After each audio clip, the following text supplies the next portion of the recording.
दिवशी अमेरिकेचा शोध लागलेचा वाढदिवस त्या वर्षी अमेरिकेनं साजरा करायचा ठरवलं, त्या समाजानं, त्या सरकारनं. मग त्यांनी असं ठरवलं की खूप मोठं औद्योगिक प्रशिक्षण या ठिकाणी भरवायचं आणि त्याची जाहिरात अशी केली की औद्योगिक प्रशिक्षण जर पाहायचं असेल तर 2 महिने तरी तुम्ही वेळ काढा, इथे या आणि औद्योगिक प्रशिक्षण पाहून जा.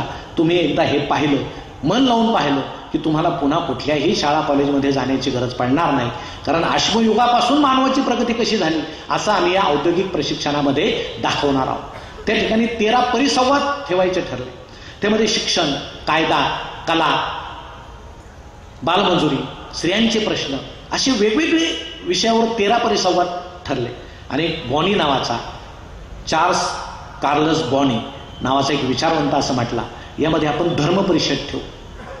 अमेरिकेचे ख्रिश्चन लोक म्हटले धर्मपरिषद ठेवायची नाही, या जगामध्ये सगळ्यात श्रेष्ठ धर्म कुठला असेल तर तो ख्रिश्चन आहे. आपल्या भूमीवर बोलून बाकीच्या धर्माचं गुणगान कशाला गायचं. परंतु बॉनीनं त्यांना पटवून दिलं बाकीच्या धर्माला इथं येऊ द्या.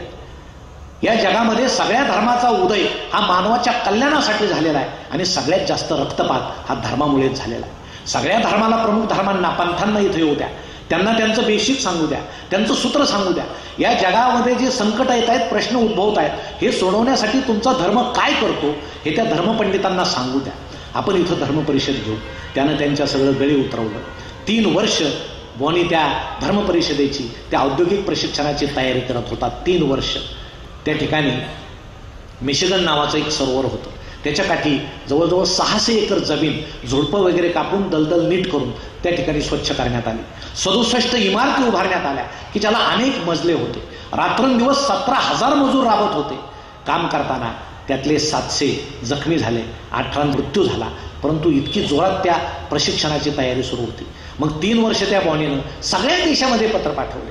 त्यामध्ये मग बौद्ध असेल, मुस्लिम असेल, हिंदू असेल, सिंतो असेल, कन्फ्युशियन पंथ असेल, असे जे 10 प्रमुख धर्म आहेत त्या सर्वांना पत्र पाठवले की तुमचे धर्मगुरू प्रतिनिधी म्हणून इथं पाठवा, तुमच्या धर्माविषयी त्यांना बोलायचं. त्यांनी भारताला 4 शंकराचार्यांना पत्र पाठवले. पत्र आल्यानंतर ते पत्र होतं इंग्रजीमध्ये. शंकराचार्यांनी ते फोडल्याबरोबर एक तर इंग्रजी कळायचा काय विषय नव्हता. ते म्हटले काय आहे हे समजणार नाही. बरं, कोणी सांगितलं तिथं जायचं तर तिथं जाऊन इंग्रजी बोलता येणार नाही, आपल्याला संस्कृतमधून भाषण द्यावं लागेल. आणि सगळ्यात वाईट गोष्ट कोणती, धर्म परिषदेला अमेरिकेला जायचं म्हणजे समुद्र ओलांडावा लागेल. आणि हिंदू धर्मामध्ये समुद्र ओलांडणं म्हणजे हे महापातक समजलं जायचं. आताचे मुलं किती परदेशात समुद्र ओलांडून जातात. विवेकानंद नसते ना, तुमच्यातला एकही मुलगा मुलगी परदेशात शिकायला गेला नसता. कारण हिंदू धर्मामध्ये तेच सांगितलेलं होतं, समुद्र ओलांडायचा नाही. म्हणून ही यवनी भाषा, शंकराचार्य म्हटले यवनी भाषा, इंग्रजीला ते यवनी भाषा म्हणायचे, तुच्छ भाषा. मला वाटतं आपण इंग्रजीला जर तुच्छ भाषाच समजत असतो तर आज काही खरं नव्हतं. आज आमचे अनेक तरुणी इंग्रजीमध्ये बोलतात, याचा आनंद आहे. आता इंग्रजी खूप चांगली व्हायला लागली. आमच्या काळात तो विषय नव्हता, पण उच्चार तर त्यांच्यासारखे येणार नाही. मराठीला विसरता कामा नाही. जगाचे दरवाजे जर उघडायचे असतील तर इंग्रजी आलं पाहिजे. पण आमचा मुलगा त्या पद्धतीचा जर असेल तर त्याला इंग्रजी त्या पद्धतीनं चांगलं शिकवलं पाहिजे. जसं शंकराचार्य त्याला यवनी भाषा म्हणत होते तशी भाषा म्हणण्यात आज मजा नाही, कारण जगाचे दरवाजे इंग्रजीने उघडणार आहेत. परंतु इंग्रजी किती शिकावं आणि किती शिकवावं त्या निमित्तानं त्या खाली मराठी दबली जावी असं आपल्या समाजात सुरू झालेलं आहे. ते सुद्धा धोक्याचं आहे. इंग्रजीला किती आग्रह असतात, पालक प्रचंड आग्रही असतात. एका वडिलांनी ज्यावेळेस आपल्या मुलाला एका शिक्षकाकडे नेलं आणि म्हटले सर याच्या उच्चाराकडे जरा लक्ष द्या, याचं इंग्रजी खूप अस्खलित करायचं माझ्या डोक्यात आहे. सर म्हटले ठीक आहे. मग पहिल्या दिवशी सरांनी त्याला पिरियडला उभा केला आणि त्या मुलाला त्यांनी विचारलं आपण तुझे उच्चार आता चांगले करू, तू म्हण इलेक्ट्रिसिटी. मुलगा म्हटला इलेक्ट्रिसिटी. सर म्हटले तुझे वडील म्हटलेच होते तुझे उच्चार चुकीचे आहे, इलेक्ट्रिसिटी नाही इलेक्ट्रिसिटी. सर म्हणायचे इलेक्ट्रिसिटी, हा म्हणायचं इलेक्ट्रिसिटी. तासभर हाच खेळ सुरू होता.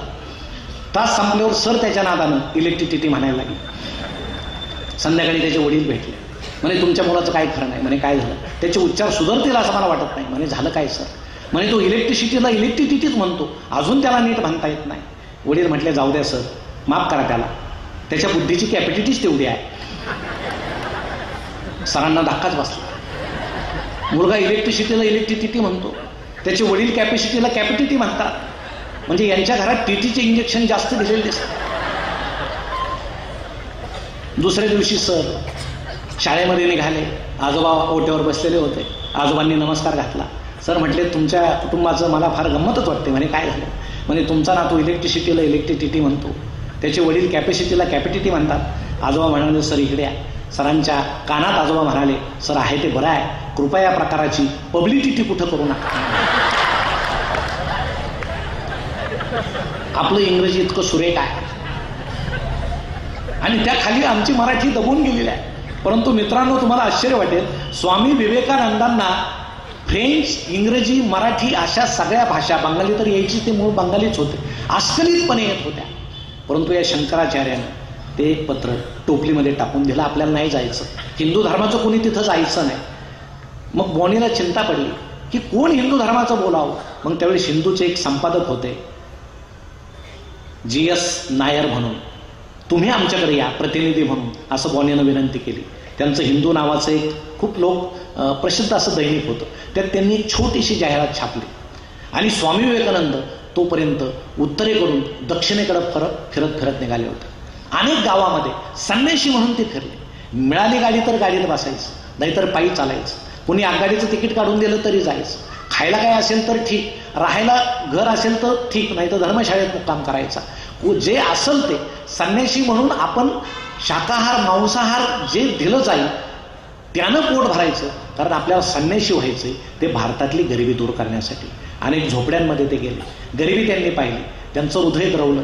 अनेक ठिकाणी हा स्वामी तेजपुंज आहे, अनेक भाषा बोलतो, विद्वान आहे म्हणून अनेक संस्थानिकांनी त्यांना स्वतःकडे बोलणं पाठवलं की आमच्याकडे या. आणि खेत्रीचे महाराज होते अजित सिंग, ते स्वामींचे शिष्य झाले. स्वामींनी त्यांना काय सांगितलं, तुम्ही गच्चीवर दुर्बीण बसवा. हे जे सगळे लोक आपले समाज विस्कळीत आहे याचं कारण हे अज्ञानी आहे, यांना विज्ञान देऊन आपण शिक्षित केलं पाहिजे, तर आपला समाज चांगला होईल. या दुर्बिणीतून तुम्ही खगोलशास्त्र पहा. हे सगळं प्रसार करत करत स्वामी दक्षिणेला गेले, कन्याकुमारीला. कन्याकुमारीच्या मंदिरामध्ये क्षणभर डोळे मिटून बसले.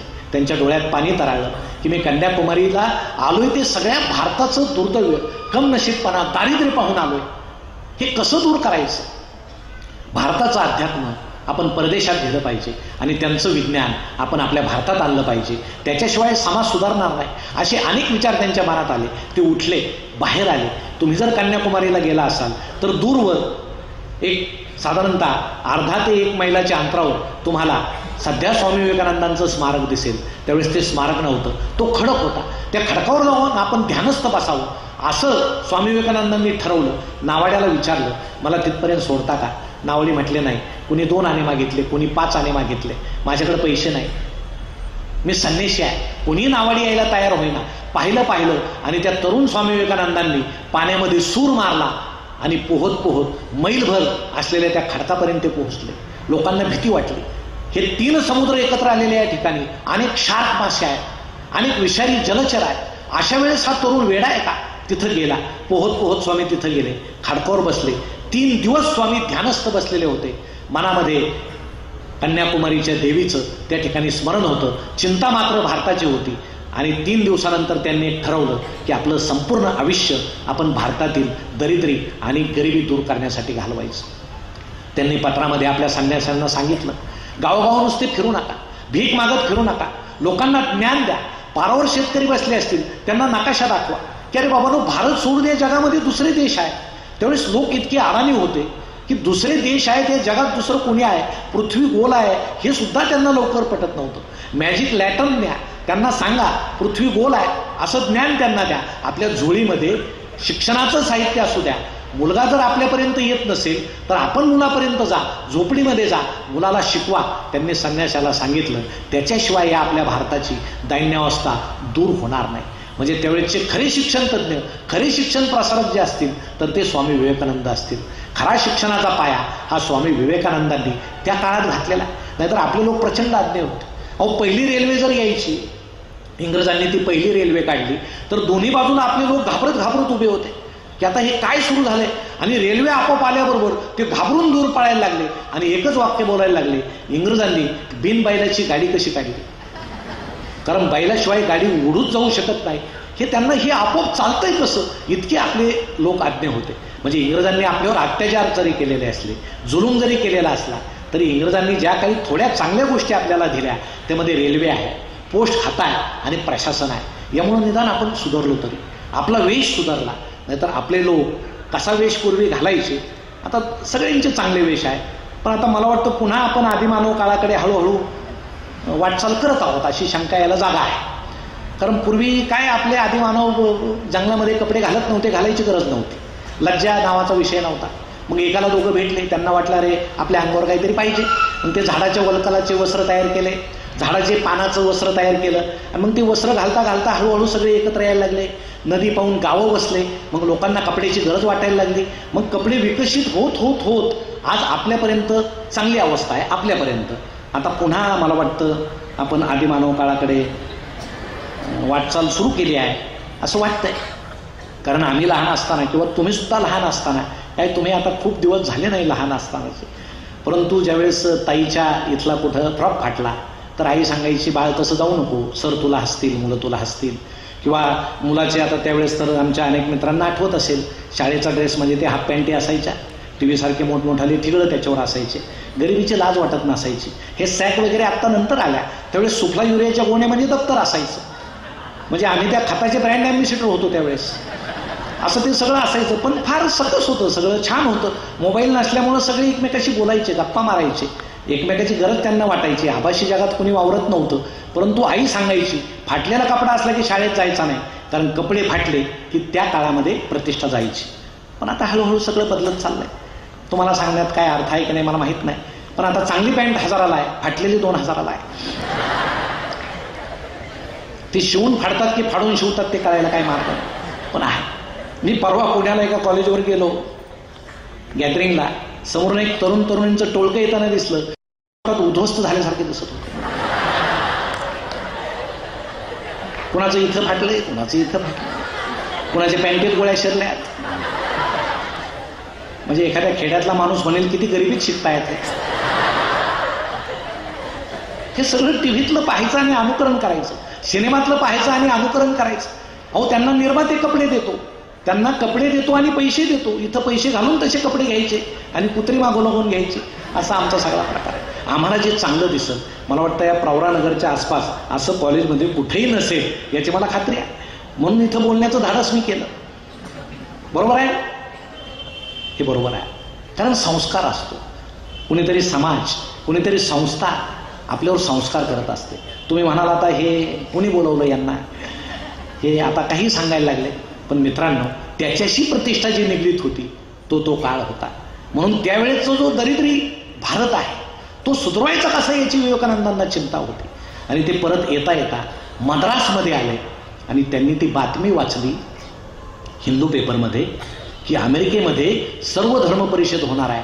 त्यांनी ठरवलं जायचं, आमंत्रण नाही, पैसे नाही, त्यांनी ठरवलं जायचं. पोरबंदरला असताना त्यांनी पत्र लिहिलं, त्यांचा एक मित्र होता आळासिंग नावाचा, पेरुमल आळासिंग, त्याला पत्र लिहिलं, आपल्याला अमेरिकेला सर्व धर्म परिषदेला मला जायचंय, पैसे जमा करायला सुरुवात करा. मग पैसे जमा करायला सुरुवात झाली. एक रामदानचा एक संस्थापक होता, स्वामी विवेकानंद तिथं गेले त्याच्या राजवाड्यात, छान प्रवचन लिहिलं. तो इतका प्रेमात पडला, तो संस्थापक असं म्हटला, स्वामी तुम्ही परदेशात जाऊन आपल्या हिंदू धर्माचा प्रसार करा, मी तुम्हाला 10,000 रुपये देईल. त्या काळातले 10,000 रुपये म्हणजे कोटीच्या वर त्याची रक्कम असेल. मग विवेकानंद म्हटले, अरे त्या त्या संस्थानिकाकडे जा आणि त्याला 10,000 रुपये मागा, त्यानं मला कबूल केलं होतं. म्हणून हा पेरुमल तिथं गेला आणि त्या रामनाथच्या महाराजांना म्हटला, रामदानच्या महाराजांना, की तुम्ही असं म्हटले होते 10,000. तर ते म्हणे, कोण मला आठवत नाही, माझ्याकडे रोज असे भगवे कपडे घातलेले माणसं येतात, मी अनेकांना अनेक शब्द देतो, माझ्या काही लक्षात नाही. मग पेरुमलनं सांगितलं, अहो तुम्ही नाही का प्रवचन ऐकलं आणि 10,000 रुपये. हां म्हणे, तो विवेकानंद तो काय परदेशात जाऊन काही चांगलं बोलेल असं मला वाटत नाही, भारतात सुद्धा हिंदू धर्माविषयी त्याला म्हणावं तू बोलू नको. म्हणजे पैसे तर दिले नाहीच. हे संस्थानिक फार विचित्र होते. तुम्ही जर एक पुस्तकाचं नाव तुम्हाला सांगतो, फ्रीडम ॲट मिडनाईट नावाचं पुस्तक आहे, त्याच्यामध्ये या संस्थानिकांचे किस्से जर तुम्ही ऐकले ना तुम्ही खूप हसाल. त्यातला हा रामदान नावाचा संस्थानिक होता. त्यावेळेस आजूबाजूला सगळे संस्थानिक होते, बडोद्याचे महाराज होते. त्यांना काय सवय होती, उठल्याबरोबर हिरे माणिक मोती यांची पूजा करायची उठल्याबरोबर, आणि ते सोन्याचा अंगरखा घालायचे, रोज एक वेगळा सोन्याचा अंगरखा, सगळ्या सोन्याच्या ताराचा. ते विणणारा जो कारागीर होता त्याचे नखे असे आमाप वाढलेले होते आणि ते कंगव्यासारखे असे कातरलेले होते. त्या नखामध्ये घालून त्या महाराजांची अंगरखी तयार व्हायची. ग्वाल्हेरच्या महाराजांना एक सवय होती. त्यांनी एकदा तो बकिंगहॅम पॅलेस पाहिला इंग्लंडच्या राणीचा, आणि ते आपल्या बाकीच्यांना म्हटले, काय ते पैसा प्रचंड होता, मनात येईल ते करायचे. ते म्हटले आपल्या या राजवाड्याच्या छताला सुद्धा त्या बकिंगहॅम पॅलेस सारखे झुंबरं लटकवायचे. एकानं सांगितलं, महाराज आपलं हे छत कधी खाली येईल याचा भरोसा नाही, ते जड आहे झुंबरं. म्हणे आपण एक आयडिया करू. सगळ्यात जड वजनाचा हत्ती त्यांनी आणला, एक छोटी क्रेन तयार केली आणि तो छताला लटकवला, तरी छत पडलं नाही. महाराज म्हटले आता झुंबरं आणायला हरकत नाही. म्हणजे त्यांचे विक्षिप्तपणाचे नमुने होते. त्या ग्वाल्हेरच्या महाराजाला एक गंमत करायचं, त्याला गाड्यांचा छंद होता. म्हणजे जसे लहान मुलं गाड्या खेळतात ना, तसं त्याला छंद होता.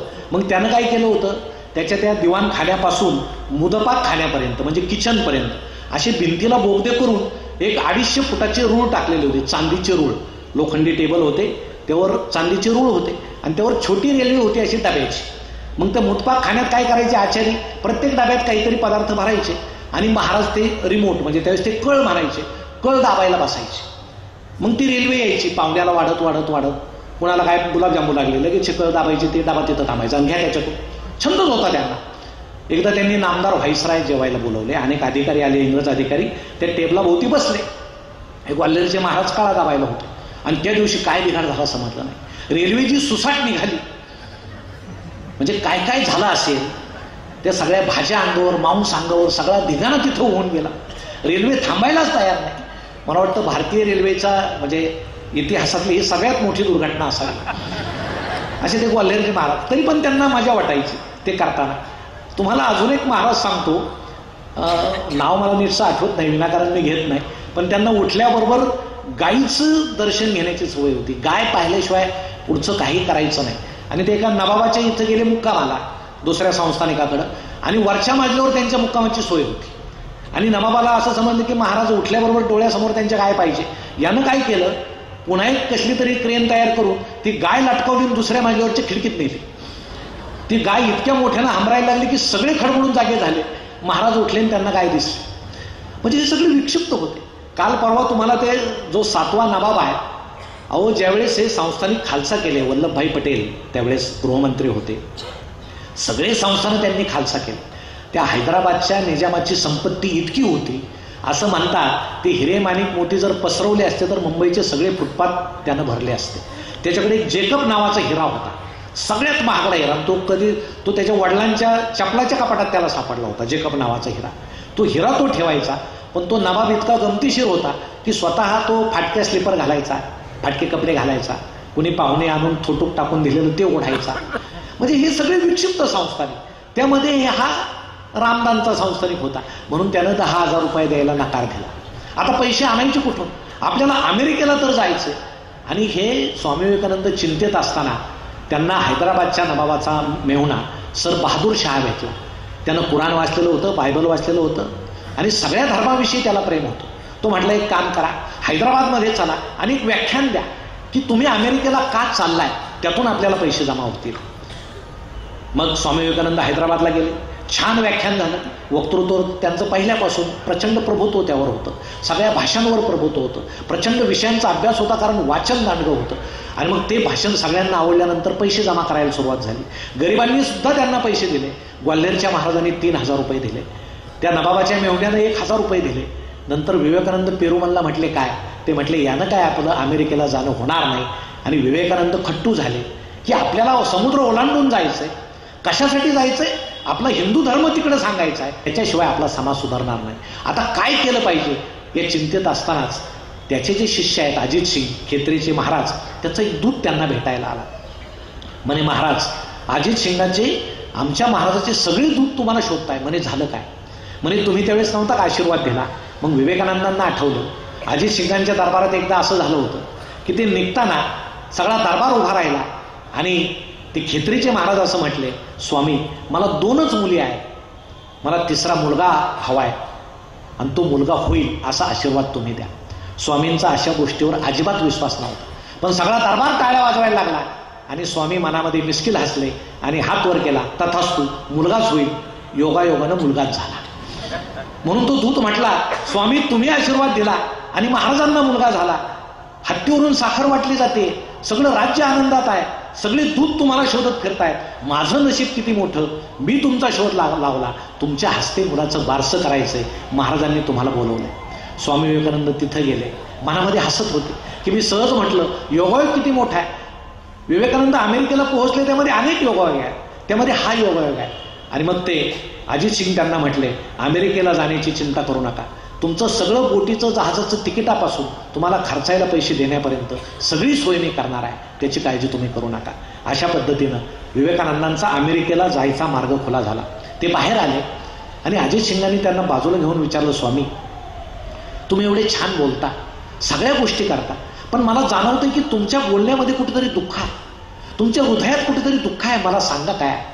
त्यावेळेस स्वामी म्हटले, अरे मी संन्यासी असलो तर मी माणूस आहे, मला माझी आई आठवते, ती अजूनही उपाशी मरत असेल. मी असा संन्यासी होऊन भटकतोय समाजाच्या कल्याणासाठी, पण माझ्या घराचं काय, माझ्या भावंडांवर अन्याय झालाय, ते उपाशी मारतायत, मी काय करायचं. त्यावेळेस अजित सिंग असं म्हटले, स्वामी तुम्ही निश्चिंतपणे अमेरिकेला जा, काय करायचं ते मी पाहतो. आणि तेव्हापासून ते खेत्रीच्या महाराजांनी भुवनेश्वरीला दर महिन्याला 100 रुपये, त्या काळातले 100 रुपये म्हणजे खूप मोठी रक्कम होती, 100 रुपये पाठवण्याची सोय केली. भुवनेश्वरी जोपर्यंत जिवंत होत्या तोपर्यंत ते 100 रुपये विवेकानंदांच्या परस्पर भुवनेश्वरीला मिळत होते. मग चिंतामुक्त होऊन महाराज 17,000 किलोमीटरचा तो प्रवास होता. जहाजामध्ये बसले, पेनिन्शुलर नावाचं ते जहाज होतं आणि मध्ये श्रीलंका, जपान, चीन हे पाहत पाहत आपण जाऊ म्हणून ते जहाजामध्ये बसले. तलम पोशाख, भगवं वस्त्र, राजबेंडा तरुण, वय अवघं 30, अमेरिकेला निघाला. आमंत्रण नाही, धर्माविषयी काय बोलायचं माहिती नाही, फक्त मनामध्ये प्रचंड आत्मविश्वास होता. आणि तुम्हाला आश्चर्य वाटेल, त्या प्रवासामध्ये त्यांना भेटले जमशेदजी टाटा. त्यांचं वय त्यावेळेस होतं 57 वर्ष. टाटा म्हटले, हा राजबेंडा तरुण चालला कुठं. दोघांची चर्चा सुरू झाली आणि विवेकानंदांनी टाटांना विचारलं, तुम्ही कुठं चाललं. ते म्हटले, मला स्टीलची एक फॅक्टरी आपल्या भारतामध्ये आणायची. त्यावेळेस विवेकानंद असं म्हटले, IT फॅक्टरी आणू नका, टेक्नॉलॉजी आणा, ती वापरा, ती वापरल्यामुळं आपल्या भारतातल्या तरुण हातांना काम मिळेल, रोजगार मिळेल, आपल्या प्रतिभेला, विज्ञानाला वाव मिळेल, म्हणून तुम्ही टेक्नॉलॉजी आणा.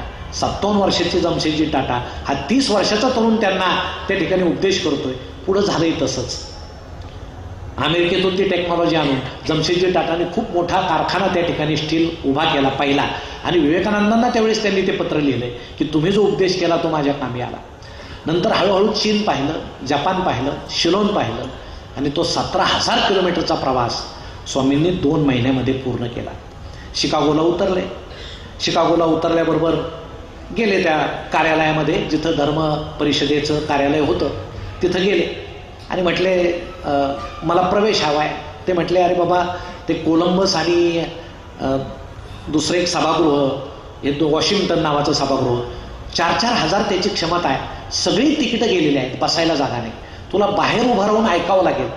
स्वामी हसत म्हणाले, मी ऐकायला आलेलो नाही, मला बोलायचं. मग ते जास्तच हसायला लागले. म्हणे, आमंत्रण पत्र आहे का, तू आला कशाला, आम्ही तुझी सोय केली आहे का, तुला कुठं राजेशाही राहू असं वाटलं असेल का, अरे तुला बोलायला काय, ऐकायला सुद्धा संधी नाही. अपमान झाला. स्वामी बाहेर आले. आता करायचं काय. 5 आठवड्यानं सर्व धर्म परिषद होणार होती, खिशात तर पैसे नाही. रेल्वेमध्ये बसले, बोस्टनकडे निघाले. आणि मग बाकीचे आता त्या रेल्वेच्या डब्यामधले जे इंग्रज आहेत, ते अमेरिकन लोक, एक जुळजुळीत लुंगी घातलेला, डोक्यावर मुंडासा असा तेजपुंज तरुण दिसलोय, कुणी असं त्याचे कपडे ओढायला लागलं. करतात ना तसं, आपल्याकडे इंग्रज माणसं आल्यावर काही जण करतात, त्याला हात लावून पाहतात. तेवढंच त्याच्या निमित्तानं मी गोळा झालो तर बरं होईल बा असं आश्चर्य असतंच आपल्याला. कुणी त्याचे कपडे पाहतो, म्हणजे असल्या अंगावर तर कपडे पाहतो त्याचे कसे आहेत वगैरे असं. तर असं सगळं मग ते विवेकानंदांचे कपडे वगैरे पाहणं सुरू झालं. आणि त्या लोकांना वाटलं हा कुणीतरी अडाणी आहे, गोसावडा आहे. कारण भारताची प्रतिमाच बाहेर अशी होती, गोसावड्यांचा देश, मागासलेल्यांचा देश, गारोड्यांचा देश, सापांचा देश, जादू टोण्याचा देश, भानामतीचा देश, चांगलं काही आपल्या भारताविषयी बाहेर माहीत नव्हतं. मग विवेकानंदांची कुणीतरी शर्ट ओढल्याबरोबर ते इंग्रजीमध्ये बोलायला लागल्यावर मात्र सगळे चपापले की अरे हा संन्यासी बोलतोय. मग त्याला प्रश्न विचारायला सुरुवात झाली. जसे प्रश्न विचारले गेले, फाड फाड स्वामी विवेकानंद उत्तर द्यायला लागले आणि सगळा डबा आश्चर्यचकित झाला. हे कालचा दिसणारा मुलगा इतका तत्वज्ञानी बोलतो कसा, आजकालित इंग्रजी बोलतो, आपल्यासारखं इंग्रजी बोलतो. आणि हे सगळं त्या डब्यामध्ये एक प्राध्यापिका बसल्या होत्या, सॅनबोर नावाच्या, कॅट सॅनबोर, खूप हुशार अनेक लेखक साहित्यिकांची त्यांच्याकडे उठबस होती, अनेक शास्त्रज्ञांची त्यांच्याकडे उठबस होती, विचारवंतांच्या प्रदेशामध्ये त्या वावरत होत्या, त्या मघापासून पाहत होत्या हा राजबिंडा तरुण याचं किती अस्खलित इंग्रजी आहे, सगळ्या गोष्टींवर हा बोलतोय. म्हणून उठल्याबरोबर त्यांनी आपलं कार्ड विवेकानंदांना दिलं बोस्टनमध्ये आणि म्हटल्या, तुला जर काही गरज लागली तर माझ्या घरी ये. ते औद्योगिक प्रशिक्षण पाहिलं. ते प्रशिक्षण पाहून विवेकानंदांना वेळोवेळी आपला देश आठवत होता. ते शिष्यांना पत्र लिहित होते, अरे इथे येऊन पहा काय, आणि आपला भारत पहा, अजून काय खायचं काय प्यायचं, किती अंधश्रद्धा आहेत आपल्याकडं, अजून अंधश्रद्धा जायलाच तयार नाही, आपला देश सुधारणार कसा.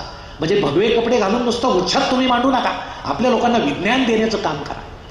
मला वाटतं आजपर्यंत भगवे कपडे घातलेले जे माणसं आहेत, आता भगवे कपड्याच्या अनेक गोष्टी आहेत, विवेकानंदांनी त्याची प्रतिष्ठा वाढवली. सगळे प्रतिष्ठा वाढवतील असं नाही का. ज्यावेळेस एक गोसावी आले दरवाजामध्ये आणि भीक मागितली, म्हटले मी चमच्याभरच पीठ घेतो. चमचा असा मोठा होता, पळी एवढा. मग त्या घराच्या स्वामिनीनं त्यांना पीठ वाढलं. ते पुढे गेले, मला मोह नाही, माया नाही, मत्सर नाही, माझ्या अंगावर भगवे कपडे आहेत, मी संन्याशी आहे. आणि गंमत अशी होती, त्या घरामध्ये एक गोष्ट घडलेली होती. एका माणसाला त्यानं लॉटरी लावलेली होती आणि त्याला 2 लाख रुपयाचं तिकीट लागलेलं होतं. पण त्या माणसाला हर्षवायू व्हायचा. हर्षवायू म्हणजे काय, एखादी गोष्ट अचानक कळाली की तो मोठमोठ्यानं खदखदा असायचा आणि जागीच कोसळायचा. त्याच्या मुलाला आता वाटलं हे 2 लाख रुपयाची लॉटरी लागलेलं बापाला सांगायचं कसं, सांगितल्याबरोबर यांना हर्षवायू होईल, हे मोठमोठ्यानं हसतील आणि कोसळतील, निदान पैसे घेऊस तर तरी हे जगले पाहिजे ना. मग आता काय करायचं, यांना समजून सांगायचं कसं. तेवढ्याच दरवाज्यात हे गोसावी आले, मला मोह नाही, माया नाही, मत्सर नाही, मला भिक्षा द्या, मी आता तीर्थाटनाला निघालेलो आहे. आणि मग त्यातला एक मुलगा म्हटला, महाराज आमचं एक काम करा, आम्ही हवे तेवढे पैसे तुम्हाला देतो. म्हणे काय झालं, म्हणे आमच्या वडिलांना एक सवय आहे, कुठलीही गोष्ट आनंदाची कळाली की त्यांना हर्षवायू होतो, ते खदखदा असतात आणि त्यांना हृदयविकार होण्याची शक्यता आहे, ते जागीच कोसळण्याची शक्यता आहे. तुम्ही महाराज आहात, स्वामी दिसता, तपश्चर्या समाधी केलेली दिसता, आमच्या वडिलांना तुम्ही हळूहळू आध्यात्मिक भाषेत समजावून सांगा की तुम्हाला लॉटरी लागलेली आहे. महाराज म्हटले कुठे आहेत तुमचे वडील, दाखवले. हे महाराज आत गेल्याबरोबर वडील उठले, पाया पडले, स्वामी आज कसा माझ्या घराला तुमचा पाय लागला. ते महाराज म्हटले, अरे बाबा वत्सा खाली बैस, मी तुला एक गोष्ट सांगणार आहे. म्हणे काय, तू लॉटरीचं तिकीट काढलं होतं. म्हणे हो. समजा अजून लागली नाही म्हणे, पण समजा तुला 2 लाख रुपयाची लॉटरी लागली, तू काय करशील. नुसत्या कल्पनेनं तो हसायला लागला. महाराज म्हटले लागलेली नाही, लागली तर काय करशील. तो म्हटला, महाराज तुम्ही ही बातमी मला सांगितली, त्यातले 1 लाख रुपये तुम्हाला देऊन टाकेल. ते ऐकल्याबरोबर महाराज खदखदा हसले आणि खाली कोसळले. मोह नाही, माया नाही, मत्सर नाही, आणि सगळा मत्सर आहे, सगळी मोह आहे. भजनात कीर्तनात पहिलं वाक्य हेच, मोह नाही, माया नाही, मत्सर नाही, मानधन 1 लाख रुपये, 2 लाख रुपये, काय विचारू नका. हे असं सगळं भगवं पुढं पुढं वेगळं होत चाललं. स्वामींच्या मनात ते नव्हतं. आता काय करायचं. 3 आठवडे तिथं राहिले, पैसे तर संपत आले, थंडीनं कुडकुडायला लागले. अनेक ठिकाणी हॉटेलची फी प्रचंड होती, भाडं प्रचंड होतं, राहायचं कुठं. आणि त्याच वेळेस त्यांना ते कार्ड सापडलं, अरे आपण त्या सॅनबोर्न नावाच्या प्राध्यापिका होत्या, त्यांचा आता आधार घेतला पाहिजे. ते पुन्हा बोस्टनला गेले. ते सॅनबोर्नच्या घरी नाही गेले, त्यांनी एक क्विन्सी हाऊस म्हणून एक हॉटेल घेतलं, असं थोडंसं बाहेर बंगली होती ती घेतली, तिथं राहायला लागले. आणि त्यांनी त्या प्राध्यापिकेला निरोप पाठवला की हल्ली माझा मुक्काम इथं असतो. म्हणजे जसं काय माझ्याकडे पैसे नाही वगैरे ते म्हटलेच नाही, हल्ली माझा मुक्काम इथं असतो. मग त्या सॅनबोर्न आल्या, म्हणे महाराज तुम्ही माझ्या इतक्या घराजवळ राहता, इथं कशाला भाडोत्री राहता, चला माझ्या घरी. त्या प्राध्यापिकेनं ते भाडं दिलं आणि महाराज त्यांच्या घरी गेले. घरी गेल्यावर त्यांचा एक चुलत भाऊ होता, फ्रँकलिन बेंजामिन, पत्रकार होता. तो खूप हुशार होता. त्यानं ऐकलं या माणसाला, किती बुद्धिमत्ता याच्यात आहे. आणि मग तो स्वामींना म्हटला, अजून धर्मपरिषदेला वेळ आहे, अमेरिकेत तुम्ही काही भाषणं देणार का. तो म्हटलं काही हरकत नाही, टीव्ही. आणि मग भाषणाचं आयोजन करण्यात आलं. तुम्हाला सांगतो, हा राजबिंडा आमचा भारतातला युवक, त्या सॅनबोर्नला एक रथ होता, रथाची गाडी होती, त्या रथात असा बसायचा, लोक पाहायला गर्दी करायचे आणि जाऊन अमेरिकन लोकांपुढं अस्खलित इंग्रजीत स्वामी विवेकानंद भाषणं द्यायला लागले. आणि विषय कुठलाही द्या. एकदा प्रेक्षकांसमोर श्रोत्यांसमोर बसले आणि श्रोत्यातल्या एकानं विषय दिला, तुम्ही कुठल्या विषयावर बोलू शकता. 30 वर्षाचा युवक हा म्हटला, तुम्ही सांगाल त्या विषयावर मी बोलतो. आणि त्यानं विषय दिला, भारतातील सुवर्णमान पद्धती आणि रजतमान पद्धती म्हणजे काय हे आम्हाला समजावून सांगा. म्हणजे सोन्याशी आपला आर्थिक मेळ कसा आहे तुम्हाला आश्चर्य वाटेल. 1.5 तास स्वामी विवेकानंद त्या 2 विषयावर त्या श्रोत्यांसमोर बोलले. दुसऱ्या एका सभेमध्ये एकानं विचारलं, मुघलांचा भारताच्या इतिहासातलं स्थान तुम्ही सांगा. 1.5 तास नरेंद्र त्या विषयावर तिथं बोलले. या राजबिंडे युवकाला काय येत नाही हा प्रश्न लोकांना निर्माण झाला. अनेक ठिकाणी भाषणं झाल्यानंतर स्वामींना अमेरिकन श्रोत्यांचा अंदाज आला की कसे हसतात, कधी हसतात, यांना नेमकं काय आवडतं. मग त्यांची कीर्ती गेली. प्राध्यापक राईट एक प्रचंड दबदबा असलेले विचारवंत होते. आपल्याला जर धर्मपरिषदेत जायचं निमंत्रण पत्रिका मिळवायची असेल, परवानगी पत्र मिळवायचं असेल तर आपण त्यांना जाऊन भेटू. शॅनबोर्नही तेच सांगितलं. म्हणून त्यांच्या शोधात ते गेले. ते घरी नव्हते, एका खेड्यामध्ये सुट्टी घालवायला ते गेले होते. तिथं विवेकानंद गेले. राईट म्हटले, मी तुझ्याविषयी ऐकलंय, अमेरिकन वृत्तपत्रात मी वाचतो, तू इतका हुशार आहेस. आणि स्वामी विवेकानंद दिवसभर बोलत होते आणि राईट ऐकत होते. त्या प्राध्यापक राईट यांची जी पत्नी होती तिनं नंतर आईला एक पत्र लिहिलं. ते पत्र एका विवेकानंदांच्या खंडामध्ये आहे. तिनं असं पत्र लिहिलं, माझे पती इतके हुशार आहेत, त्यांच्यासमोर कोणीही बोलू शकत नाही, ते बोलतात, समोरचे ऐकतात. पहिला हा भारतातून आलेला संन्यासी मी पाहिलाय, तो बोलतोय, माझे पती ऐकतायत, त्याला जणू सगळ्या मानव जातीचा इतिहास माहीत आहे, असं शांतपणे ऐकतायत. आणि इकडं जेवण गार होतंय तरी यांचं काही संपत नाही. हे स्वामींचं केलेलं कौतुक आहे. मग राईट त्याला म्हटले, तुम्ही धर्मपरिषदेला आले का? मग स्वामींनी सांगितलं, सर मी धर्मपरिषदेला आलोय, पण माझ्याकडे प्रवेशपत्र नाही, मला कसा प्रवेश मिळणार? मग राईट जी वाक्य बोलले ती इतिहासामध्ये अतिशय प्रसिद्ध आहे. राईट एवढंच बोलले, दिव्यांच्या उत्सवामध्ये सूर्याला निमंत्रण नसावं असा हा प्रकार आहे.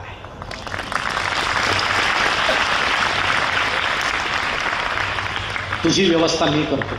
पत्र दिलं. म्हणे तो बॉनी माझा विद्यार्थीचा आहे, त्यालाही मी सांगतो हे पत्र जवळ ठेव, तुला प्रवेश मिळेल. विवेकानंद निघाले. बोस्टनवरून शिकागोला आले. रात्री कधीतरी आले रेल्वेतून, फलाटावर उतरले, संन्यासीच एका खांबाला टेकले, झोपले मस्त. सकाळी उठले, झोळीच नव्हती, पत्रही नाही, उरलेले पैसेही नाही.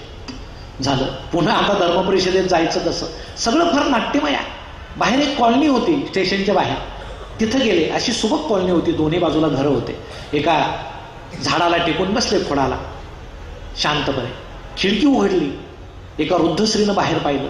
कोणीतरी राजबिंडा तरुण चिंतित दिसतोय, डोळे मिटून बसलाय. त्या बाईचं नाव हेल. त्या हेल बाहेर आल्या.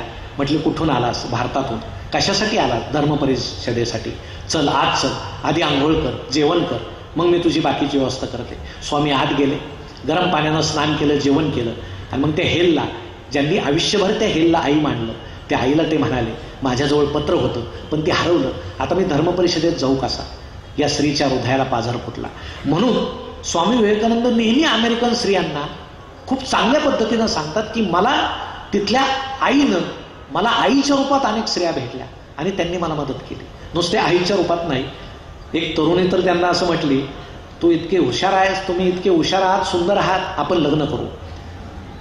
आपला होणारा मुलगा किती हुशार असेल. स्वामी तिला म्हटले, मलाच तू मुलगा मान. किती मोठं वाक्य आहे. आणि भारतीय संस्कृतीचं दर्शन घडवतं. आणि त्या हेलला तरी पाझर का फुटला? कारण मला वाटतं त्यांचं आतला माणूस जिवंत होता. आपल्या प्रत्येकाचं 2 मन आहेत, एक बहिर्मन आहे, एक अंतर्मन आहे. आणि प्रत्येकाचं ते जागा असतं. आता तुम्ही ऐकताय, अनेक जण अंतर्मनानं ऐकत असतील, अनेक जण बहिर्मनानं ऐकत असतील, काही नुसतंच ऐकल्यासारखं करत असतील. म्हणून मागची जागा जास्त सोयीची असते. ऐकावंच असं काही नसतं. पुढच्यांची जरा अडचण असते. वक्त्यांना अचानक पाहिलं की चेहरा असा करावा लागतो, छान चाललाय. नंतर विचारतात, हे नेमकं काय बोलले? संयोजक सांगतात, आम्हाला समजलं नाही, तुम्हाला काय सांगतात? पण जे अंतर्मनानं ऐकतात ते सांगतात. एकतर ते चांगलं होतं किंवा कंटाळवाणं होतं, पण अंतर्मनानं ऐकलेलं असतं. पण आपण अंतर्मनाला कधीही प्रभावी होऊ देत नाही. ते झालं पाहिजे. छोट्या गोष्टी आहेत. तुम्ही एसटीमध्ये चाललात, आमचे अनेक तरुण मुलं एसटीमध्ये जातात, त्यांना जागा मिळते.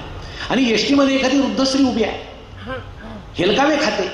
एखादी लेकूरवाळी बाई आहे, तिच्या कडेवर मुलगा आहे, खड्डा आला की ती हेलकावे खाते, कधी पडेल याचा भरोसा नाही. ते एसटीतल्या सगळ्यांचं अंतर्मन जागं होतं. यांना जागा दिली पाहिजे. नुसतं जागं होतं, जागा कोणीच देत नाही.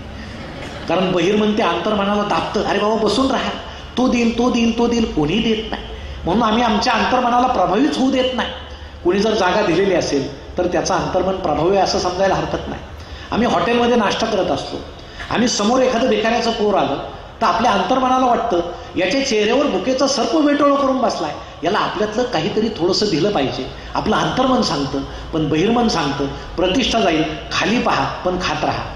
आपण त्या मुलाकडे पाहत नाही. आपलं बहिर्मन आपल्या अंतर्मनाला बाहेर येऊच देत नाही. रस्त्यावर आपण अपघात पाहिला, प्रत्येकाला कळवळा येतो, प्रत्येक जण पाहतो अरे जखमी झाला, याला उचललं पाहिजे, हा जर मेला तर याचं कुटुंब निराधार होईल, अनेक जण निराधार होतील, आपण याला आपल्या गाडीत नेलं पाहिजे असं त्याचं अंतर्मन सांगतं. बहिर्मन मात्र त्याला सावध करतं, ॲम्ब्युलन्स येईल, त्याला नेईल, तू जर याला नेलं तर पोलिसांचा ससेमिरा मागे लागेल, तुझ्या गाडीचं शीट खराब होईल, म्हणून आपण खुशाल तिथून निघून जातो. फारच निर्लज्ज असलो तर एखादा फोटो काढून सुद्धा निघून जातो. म्हणून मित्रांनो एक लक्षात ठेवा, आपलं अंतर्मन ज्यावेळेस प्रभावी होईल त्यावेळेस आपल्यातला खरा माणूस जागा होईल. आणि ते हेल्थचं अंतर्मन प्रभावी होतं. म्हणून स्वामी विवेकानंदांना तिनं आत घेतलं, त्याची सगळी व्यवस्था केली आणि त्या धर्मपरिषदेत जाऊन सांगितलं की हा राईटकडून आलेला आहे, याच्याकडे पत्र नाही गहाळ झालेला आहे, याला प्रवेश द्या. आणि एकदाचा स्वामी विवेकानंदांना त्या धर्मपरिषदेमध्ये प्रवेश मिळाला. दिवस उजाडला. 10 टोल त्या ठिकाणी दिले गेले, कारण 10 धर्म जगातले त्या ठिकाणी बोलवले गेलेले होते. समोर ख्रिश्चन धर्मगुरू चाललेले होते. त्यांना तर हे बाकीचे धर्म खूपच क्षुद्र वाटत होते की आपल्या धर्मा इतका जगात कुठलाच धर्म चांगला नाही. आणि मग त्या 4,000 प्रेक्षक बसलेल्या सभागृहामध्ये एकदाचे सगळ्यांचे भाषणं सुरू झाले. जो तो आपापल्या धर्माविषयी पोटतिडकीनं बोलत होता. मध्येच विवेकानंदांचं नाव पुकारलं गेलं. ते जागचे हल्ले नाही, घशाला कोरड पडली, तयारी तर काहीच नाही. आता आपण काय बोलायचं, तसेच बसून राहिले. पुन्हा मध्ये नाव पुकारलं गेलं. दिवसभरातून 3दा नाव पुकारलं गेलं, स्वामी उठलेच नाही. 4थ्यांदा नाव पुकारलं गेलं. त्यांच्या शेजारी एक फ्रेंचचा धर्मगुरू बसला होता. तो म्हटला, बाळा आता पुन्हा तुझं नाव पुकारलं जाईल असं मला वाटत नाही, उठ आणि तुला जे बोलायचं ते बोल. स्वामी विवेकानंद उठले, डौलदारपणे त्या ठिकाणी गेले, माईक समोर गेले. समोर अत्यंत विद्वान विविध धर्माचे धर्मगुरू बसलेले, अमेरिकेतले चोखंदळ सुज्ञ विद्वान असे श्रोते बसलेले. आणि पहिलं वाक्य स्वामी विवेकानंद तिथं म्हटले, my brothers and sisters of America. काय झालं समजलं नाही. सभागृहामध्ये जणू वीज लाखातली. अहो लोक उठले आणि सुरू झाल्या. विवेकानंदांनाही समजेना आपण असं काय बोललो. परंतु त्यांनी त्या पाश्चात्य देशामध्ये जाऊन आपल्या भारतीय संस्कृतीचं दर्शन घडवलं होतं की मी अनोळखी स्त्रियांना आम्ही आमची बहीण मानतो, अनोळखी पुरुषांना आम्ही आमचे भाऊ मानतो.